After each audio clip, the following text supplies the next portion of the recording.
Good evening. Welcome to tonight's very special shiur tonight, Empowering Rosh Hashana. That's what we've all come here tonight to hear tremendous inspiring words from Rebbetzin Slovie Jungreis Wolff. We're here momentarily from her. She's presented by Chazaq, Beth Gavir Community Center.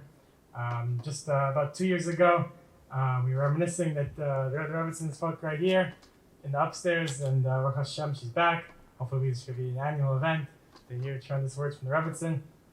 As you know, the Beth Gavir Community Center is a tremendous place for Torah and Tefillah, and as we know, the Chazaq organization organizes amazing shiurim and events like tonight. There's actually 3 events going on right now, so inspires so many people. But what might not be as well known is that there's thousands of public school students. As we know, everyone knows there's over 10,000 kids in public school just in the local neighborhoods in Queens and surrounding areas. And Chazaq is on the forefront of helping educate, inspire these public school students, has after school and Sunday school programs, 13 different locations, inspiring them, giving them a Jewish education. In the last 5-6 years alone, has transferred over 1,200 kids from public school to yeshiva. So one way, we're talking about empowering Rosh Hashana, as we know, that one way maybe to empower your Rosh Hashana is by empowering others, people in Rosh Hashana. So if anyone is right now, we're beginning the school year, and once you reach out to a friend, family member, if they have kids in public school, you should reach out to Chazaq. And it's our great, great honor to call upon the Rebbetzin Slovie Jungreis Wolff. Please give a round of applause. Thank you. Thank you, Robbie. With 3 events going on tonight, we're the lucky ones because you're here. That's pretty amazing, right? And I'd like to thank Chazaq for all that you do. I'd like to thank also Torah Anytime for allowing us to have the words that we will be speaking tonight just all over the globe, which is amazing. And there is also an opportunity for everyone to give tzedakah every single day. And I was asked to announce that. Robbie, can you tell me a little bit about that for a second? What I was supposed to say. It's called the Daily Giving Hour. There you go. Okay. Daily giving. And I know that they do tremendous good, and it doesn't take a lot. And as we come to Rosh Hashanah, we all want to have something in our hands that we can say to HaKadosh Baruch Hu, we made an impact in this world, including being here tonight.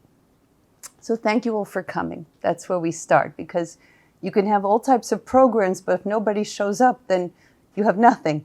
So we're partners today.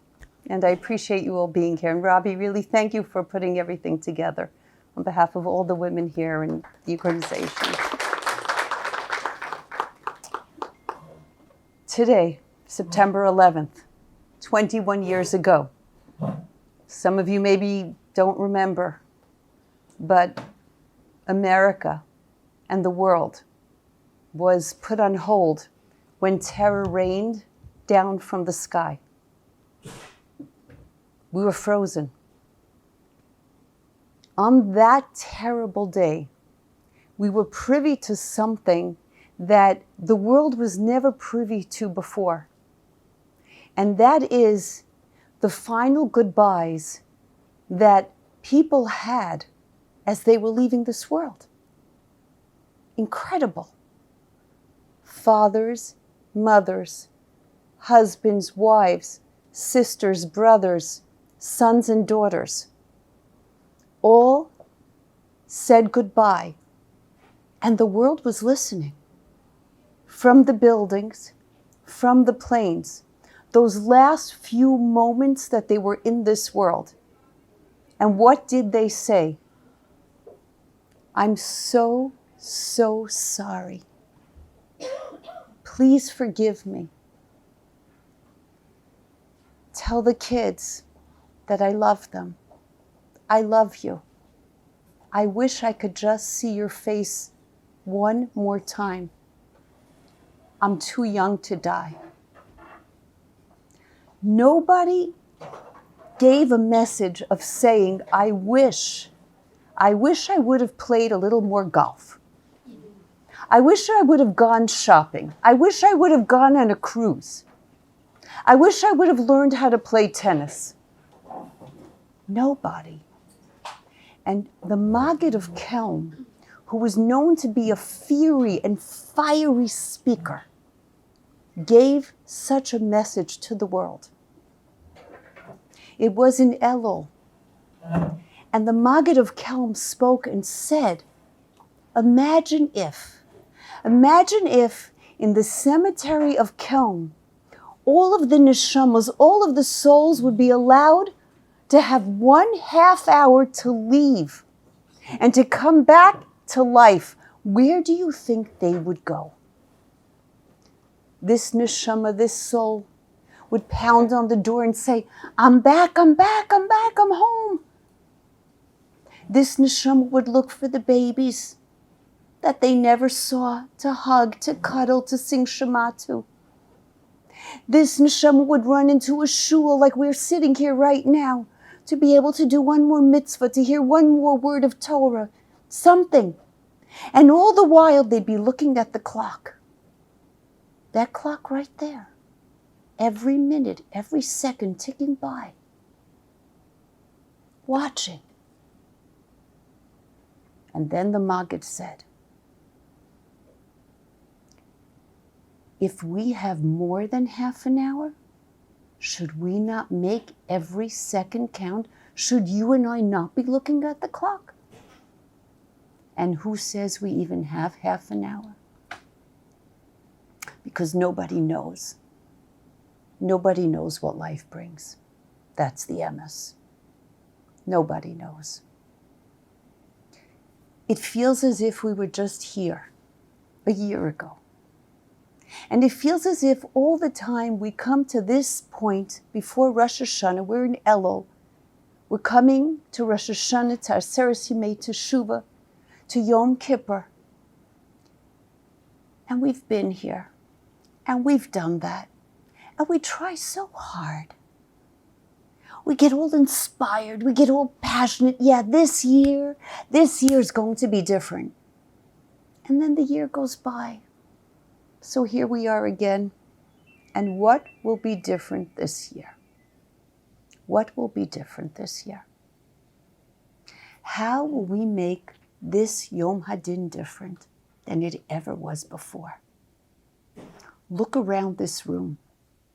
Because in this room, you see Nashim Tzidkanios, you see women who have a yearning, who have a thirst, who have a desire to grow, to learn, to become greater. Women, Nashim Tzidkanios, righteous women, are the ones who got us out of Mitzrayim, out of Egypt. Because we have that emunah, we have that faith, we have that koach, we have that energy, and we have the power of tefillah, of prayer. That's what's different. Tonight we are going to discover how to plug in to the power of prayer that women especially possess. You and I, the woman sitting next to you, the woman watching on screen right now, we have that koach. That koach, that power, that energy is going to make our Rosh Hashanah more powerful. So we empower ourselves. Now, how do we do it? On Rosh Hashanah, there is one word that is said over and over and over in our tefillah, in the tefillah of Amidah. It's a little word. And I don't even know if you will notice it. What is that word? Uvechein. What does that word uvechein mean? And Cain means yes. And yes. And yes. And yes. Uvechein tzadikim. Uvechein tein pachtacha. Uvechein tein kavod. And yes, tzadikim, righteous people. And yes, give your honor. And yes, give your fear. Why and yes, uvechein? What's the point of that word? If we can understand this, we are going to discover the secret to creating a more powerful Rosh Hashanah for each of us. Do you know where this word comes from? Mordechai. And we're skipping now to Purim. But Rosh Hashanah is coming, right? This is so beautiful. Join me now on this journey. Mordechai hears that Achashverosh wants to destroy the Jewish people. Young and old, doesn't matter who you are, he wants to exterminate Am Yisrael. And it looks like he's doing it. Things are very serious. So he sends a message to Esther Hamalka, to Queen Esther. You've got to do something. You've got to go to King Achashverosh now, and you've got to save your people. It's impossible, Esther says. The king didn't call me for 30 days. He's going to kill me. It's not possible. It's against the law. I can't do this. And Mordechai insists, this is your mission. This is what you're here for. You've got to do this. So what does Esther say? Lech kinos es kol Yehudim. Go, Mordechai. Gather all the Jews hanimtzaim b'Shushan, that live in Shushan, v'tzumu alai, and tell them to fast for me. Why not just fast? Go now. Tell every single Jewish person to fast. Fast for me? Why for me? And here's the secret to the power of Rosh Hashanah. Fast for me. I know that you have fears. I know that you have worries. I know that you are shaking inside. Put it away. Put away your suffering. Put away your tears. Put away your challenges. And I want you to tell Am Yisrael, the Jewish people, that now they need to fast. You know for whom? Not for them, for me. Tell them to feel what I'm feeling. See what I'm seeing. Know what I'm going through. And then, if you're able to do that, I'm going to tell you what I'm going to do. V'al tochlu, v'al tishtu shlosha yamim, laila v'yom, gam ani v'na'arotai atzum kain. I and the women who are with me, we're going to do the same thing. But you know what? We are going to fast for Am Yisrael, for the Jewish people. I and the women. I'm going to take what I'm feeling, my fear, my suffering, my challenges, and I'm going to fast for you, and you are going to fast for me. You see, when Mordechai came to Esther, she said, Mordechai, we have a problem. Did you know what the problem is? There is disunity and separation amongst Am Yisrael, amongst the Jewish people. Brother against brother, sister against sister, mother against child, and child against mother. Unheard of. Community against community. Friend against friend, neighbor against neighbor. There's no way that I can go to Achashverosh if there is this problem that separates the Jewish people. The only way this works is I fast for you and you fast for me. And if we are able then to feel, to really feel each other's pain, do you know what's going to happen? Uvechein, and then avo el hamelech asher lo kedas. Uvechein, and yes, and so I am going to go to the king. Lo kedas, and it's not lawful. It's against the law. This should not be possible. Uvechein, but yes. Do you know how it's going to happen? Only one way. If we feel for each other. Uvechein. Do you know who the Melech is? The king is not Achashverosh that Esther's speaking about. Esther is giving us the secret sauce to Rosh Hashanah davening. Uvechein, uvechein, uvechein, and yes, and yes, and yes. Do you know how it's going to work? That you can go in front of the king? Our Bubby Esther is speaking to each of us and telling us, there's only one way, my child. Lo kedas, really? Really, it's not possible to stand in front of Hashem after everything that we've done this past year. Things we've said, mistakes we've done. How's it possible? Lifnei melech malchi hamlachim, in front of the King of all kings. Ki ein banu masim, we have no deeds. What can I say, Hashem? I was just thinking to myself today, Rosh Hashana is coming. How am I really different than I was a year ago?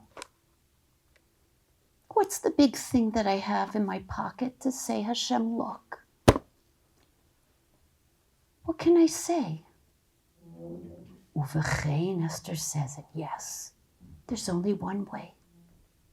To feel for each other. To have achdus.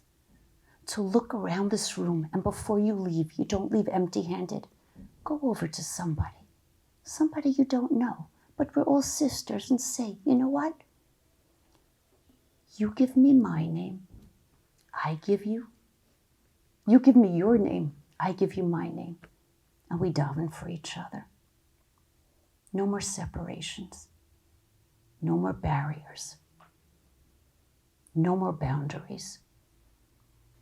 Leave with something in your pocket. The heart of another. The Gemara of Rosh Hashana tells us that the zechus, the merit of tefillah b'rabim, of davening b'rabim, of davening amongst many is huge. So I want to ask you, what does that mean? Does it mean that you and I should find the biggest shul and the biggest synagogue with the most seats, the most packed, and say, okay, this is tefillah b'rabim, this is davening with a lot of people. So if I come here, then for sure my tefillah, my prayers are going to be accepted. It's not about sharing space that we should all be crowded. Do you know what it's about? Sharing hearts.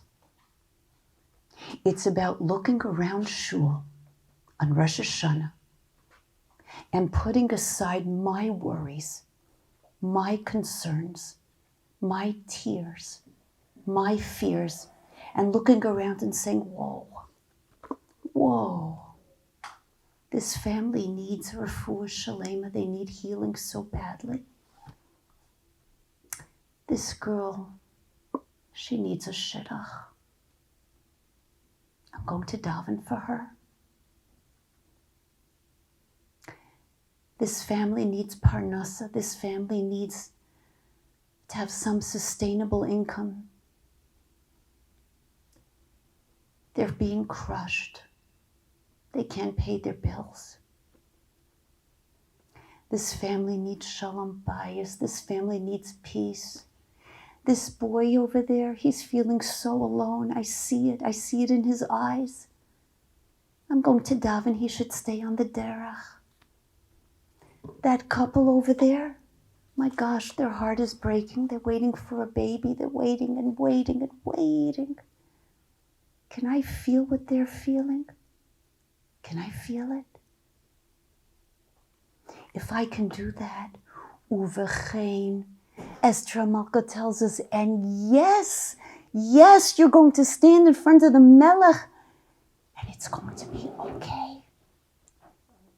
I had the most extraordinary conversation this week, and I asked permission to share it with you. I actually spoke to Meirav Namdar, and we were here not long ago when we spoke about the tragic loss that Meirav and her family suffered with the awful and tragic car crash of her daughter Liel. This week, I spoke to Meirav, and I asked if she would have a message for all of us here tonight. And I'd like to share with you a few of the words that we spoke together. Meirav told me that at 10:54 that night, there was a security camera on the street. The security camera captured the moment of impact. All you see on the screen at that moment of impact, 10:54, is this huge flash of light. That's all you see. At 10:54, that exact time, Liel's final text in this world went out. Same exact moment. 10:54, text from Liel to her friends. Please remind me to say the Shema. And Meirav found out afterwards that night after night, this beautiful soul would send texts out to all her friends, to all the girls she knew. Please remind me to say the Shema. Meirav said, what is this? I never knew about this. And so it seems that this beautiful, gentle soul, this beautiful neshama of Liel, realized that many, many girls and many, many girls in camp and friends would go to sleep without saying the Shema. Or they would rush through the Shema. So instead of saying to campers, to friends, to classmates, remember, you need to say the Shema. What did this beautiful neshama do? Can you remind me to say the Shema? What a gentle neshama. And those were her final words in this world. Really? She was speaking to all of us. Remind me to say the Shema. So Meirav asked if I can give a message over. That each of us, as we approach Elul and Rosh Hashana, every night, say the Shema. Speak to friends, speak to family, speak to children. If you have a baby, hold the baby in your hand and sing the Shema for Liel. Meirav, I said, you don't know this, but in my mother's very last months in this world, before my mother left this world, my mother had a message constantly. She was very ill. And my mother kept saying, get the world to say the Shema. And we said, Mommy, what do you mean? How do you get the world to say the Shema? And do you know what my mother said? I know what I'm saying, and I know what I'm seeing. The world is on fire, and we are sleeping. You must get the world to say the Shema. Meirav, I said, the same message. How did I not know, she said, that I had such an incredible neshama living in my home, and I had no idea. I had no idea. Meirav also told me that Liel had another mitzvah that she put her name on, and that was her Shabbos table. Every Friday, Liel would come home and she would say, nobody touch the table. I got it. This is mine. And she would make the most beautiful table that you can imagine. Beautiful napkins, handmade napkin rings, beautiful flowers. And after Liel left this world, it was very, very painful for the family to sit at the Shabbos table. But came the Shabbos that they were home. Liel's sister became a kallah, and the Chatan was coming for Shabbos. Meirav told me that it was time for her to set the Shabbos table. She opened the drawer, and there were Liel's handmade napkin rings, each made with love.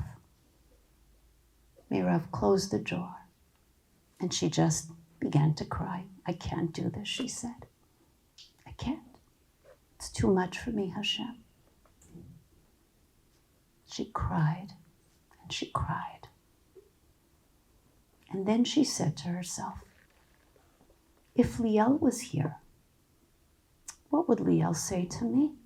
She would say, Mommy, you've got to make the most beautiful and best and most gorgeous Shabbos table ever, Mommy. And that's what I did with all my strength. After, Meirav posted a picture of her Shabbos table on her business Instagram. And you know what happens? Every single week now, she gets pictures from all over the world. This week, we bought fresh flowers for Shabbos for Liel. This week, we set with China for Liel. This week, our Shabbos napkins were so beautiful for Liel. To take a mitzvah like Shabbos and make it beautiful. Ze keli ve'anvehu. Ze keli, this is my God. Ve'anvehu, and I will make Hashem beautiful. How do you make Hashem beautiful? You make the mitzvah beautiful. Ve'anvehu, ani, I, vehu, and Hashem, we are one. Ve'anvehu. As we come into Elul, Rosh Hashana, Aser Simei Tshuva, Yom Kippur, how do we come in front of Hashem and say, Uvechein, and yes, Avo El HaMelech, I'm going to come in front of the king and I'm going to stand lo kedas, even if it's not possible, even if it's not legit, even if there are moments that I'm ashamed of. There's only one way, and Esther Amalka whispers to us and tells us, Uvechein, yes. Do you know how? Feel the pain of another. Can you take on a mitzvah for the neshama of another? Can you do that? Can you take the name of another and put your worries aside and really dive in for that person and feel their pain? That's called Zichut Rabim. That's called coming together and creating a Zichut, a merit for each and every one of us. Soon, very soon, we're going to be in shul. The shofar is going to blow. And do you know what the bracha is before we hear the shofar? Baruch atah Hashem. Lishmoa kol shofar. What does that mean? Lishmoa kol shofar. All you and I have to do is to hear kol shofar, the sound of the shofar. Do you know what that means? What does it mean to hear the sound of the shofar? We begin with tekiah, one long sound. Shvarim tevura, trua, shvarim, trua. Do do do do do do do do do do. Do you know what that is? That is shvarim, shever, it's broken. Trua, it's broken. That's our lives. That's the cries of a broken heart. Things happen in life and we don't plan it. Challenges, tests, mistakes. It's broken, it's broken, it's broken. My heart is so broken, Hashem. I look around and there are so many broken hearts. The Shmoa Kol Shofar means that you and I can hear the kol, the sound. Sometimes a heart is so full that you don't have a word to say. You can't even speak. Your heart is so broken. But you know what you have? You have a kol. You have a sound.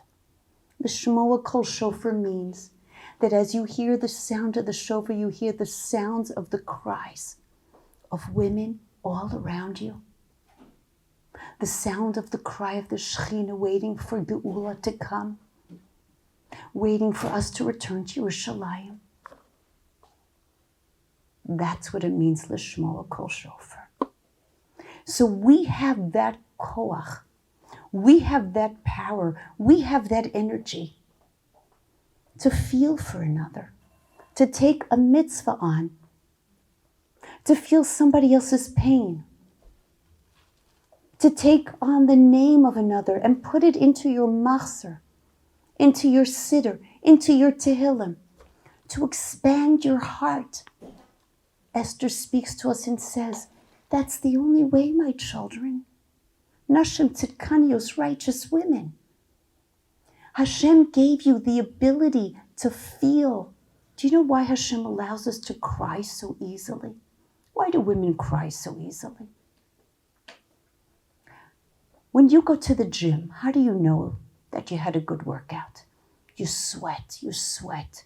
If you came out of the gym and you're not sweating, my dear, you did not have a good workout. Rav Hirsch teaches us that tears are the sweat of the soul. Women know how to work out the neshama, work out the soul. When you have a good cry and you speak to Hashem, you're working out your neshama, you're working out your soul. And we are not alone on this workout, because on Rosh Hashana, we speak about 3 women who were remembered. And who were they? Sarah, Hannah, and Rachel. And you know what I realized?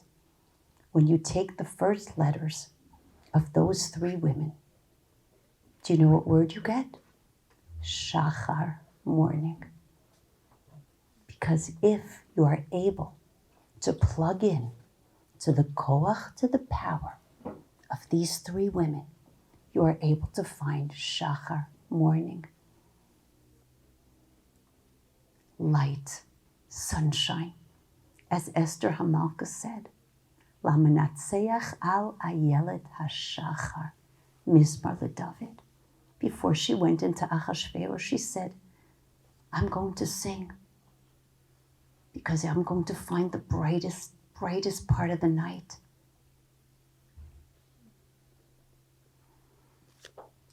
You and I need to remember, when we daven, we stand with our imahot, and we stand with all the women who came before us who never gave up. So listen to this, my friends.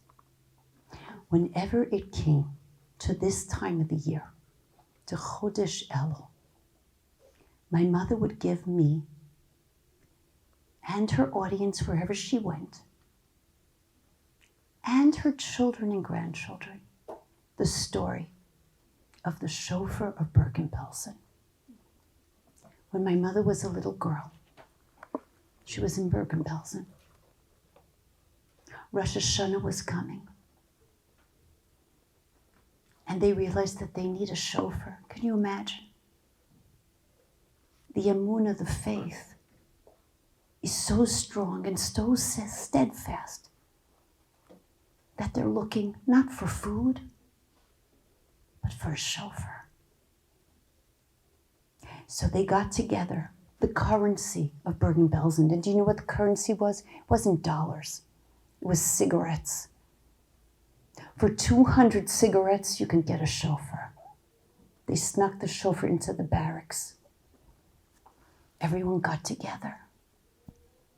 My uncle tells me that he was just a little boy, and he remembers climbing up to the window and screaming out through the screens, "Shofar!" across the barbed wire. was the Polish camp. Everyone stopped. As they stopped to hear shofar, the Nazi guards began to beat them. But nobody moved. And they blew shofar. And now what would they daven? There was no machzer. They were able to secure one machzer. They wanted everybody to learn one tefillah by heart. What would that tefillah, what would that prayer be? So my Zaidi and the rabbis who were with him decided that the tefillah, the prayer would be Bochein levavot biyom din, that Hashem, who tests hearts on Yom Din, on this day of judgment, should look into our hearts and see that even in this Gehenna, even in this terribly dark place, Hashem, look into my heart. Look into our hearts. We have our emunah, we have our faith, we have our shofar. We haven't abandoned you, Hashem. Look into our hearts. One year, my mother told the story in a small little farm town in Eretz Yisrael called Neve Aliza. At the end of my mother's talk, after she gave this speech and story of the shofar, a woman got up and said, Rebbetzin, I have the shofar. And my mother said, what? And the woman said, I have the shofar. My father was the rabbi in the Polish camp. And what you don't know is that after you blew the shofar in the Hungarian camp, it was smuggled out in the bottom of a garbage bag filled with liquid. And we blew it, this shofar, in the Polish camp. And I have it in my hands. I'm going to run home and I'm going to bring it to you. So this woman ran home and she comes back into the shul. She's holding the shofar in her hands. She takes my mother takes her, and they embrace and they're crying and they say, who could imagine? From Bergen-Belsen to Eretz Yisrael. This is the story of her people. What a miracle, what a miracle. 6 years ago, I was sitting Shiva for my mother. It was Friday morning. Many people came. Many people I knew, and many people I'd never ever met before. Shiva can be draining, lo aleinu. So as I'm sitting with my sister, a woman sits down directly in front of me. She looks at me and she says, your mother would tell the story about the shofar of Bergen-Belsen, yes? I said, yes. Well, she said, how do you know it's true? I said, excuse me? How do you know it's true? I was there, and I never heard a shofar, and I never saw a shofar. What was the day? What was the year? How do you know it's true? My dear friends, I felt as if somebody had just punched me in the gut. And I began to cry. I thought to myself, well, the day I have because it's Rosh Hashana. And then I said to myself, Ima, I don't know what to do. Why did you ever leave me? Why did you leave, Ima? I should have asked so many more questions. I have so much more to say. I didn't listen enough. I didn't hear enough. I didn't ask enough. I didn't spend time enough. And I don't know what to do, Ima. It's too much for me. So I put my head down and I covered my eyes. And I really just wanted to go home. The woman got up. She left. What's there to say? Maybe 2 seconds later, another woman sits down in that exact seat in front of me. I had no more koach. The woman says, I came to be Menachem Avel. You don't know who I am. I've traveled far because there's a family member sitting Shiva down the block, and how can I not come to give honor to the Rebbetzin? My sister said, you have a story. And I was thinking, I really don't want to hear any more stories. And the woman says, yes, I have a story I'd like to share. I'd like to share the story of the shofar of Bergen-Belsen. So I take my hands off my eyes and I look up and I say, you want to share the story of the shofar of Bergen-Belsen? Yes, she says. Why? Oh, she says, because I have it. I said, you have it?